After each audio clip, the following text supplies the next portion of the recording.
رمضان جیسا ببرکت مہینہ اس کا چاند نظر آتے ہی ہمیشہ کوئی نہ کوئی مسئلہ سامنے آ جاتا ہے جسے چھوڑنا بالکل مشکل ہوتا ہے۔ ابھی ایک مسئلہ سوشل میڈیا پر سامنے آیا ہے، کافی دنوں سے گردش کر رہا ہے۔ ڈرونز، کیمروں اور لائیو ٹرانسمیشن کے ذریعے ڈاکٹر سبیل اکرام کے زیر قیادت تراویح کی نماز کو کور کیا جا رہا ہے، اور لوگ اس پر تنقید کر رہے ہیں، سخت کڑی تنقید کر رہے ہیں۔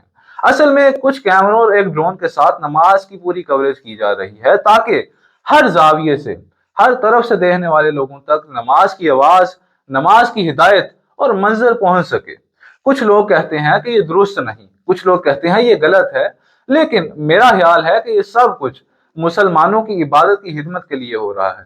نماز پڑھنا اور قرآن کی تلاوت کرانا اہم ہے، اور اگر یہ ٹیکنالوجی اس کو آسان بناتی ہے تو اس میں کوئی حرج نہیں یا کوئی برائی نہیں۔ دوسری بات، اگر ہم نماز کو صحیح طریقے سے سمجھے تو جو لوگ پیچھے کھڑے ہیں ان کے لیے مائک یا ہیڈ فونز کا انتظام بھی کیا گیا ہے تاکہ وہ بھی قرآن مجید کی تلاوت کی یا نماز کی آواز صحیح طریقے سے سن سکیں۔ ہم دوسروں پر حکم نہیں دے سکتے، بلکہ صرف دوسروں کے ساتھ درخواست کر سکتے ہیں کہ معاملات کو احترام اور سمجھداری سے دیکھا جائے۔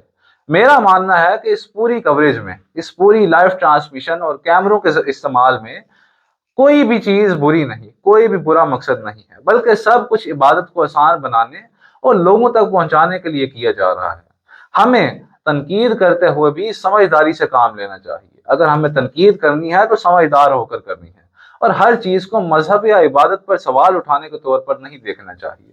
اصل مسئلہ یہ ہے کہ ہم سنیں، اس چیز کو سمجھیں اور قبول کریں، نہ کہ ہر چھوٹی چھوٹی بات پر اختلاف پیدا کریں۔ ہمیں ہر معاملے میں تحمل اور دانش مندی سے کام لینا چاہیے۔ اس بارے میں آپ کی کیا رائے ہے؟ کمنٹ میں اپنی رائے کا ضرور اظہار کریں۔ میں سید علی حیدر اور آپ دیکھ رہے تھے تطویر میڈیا۔ شکریہ۔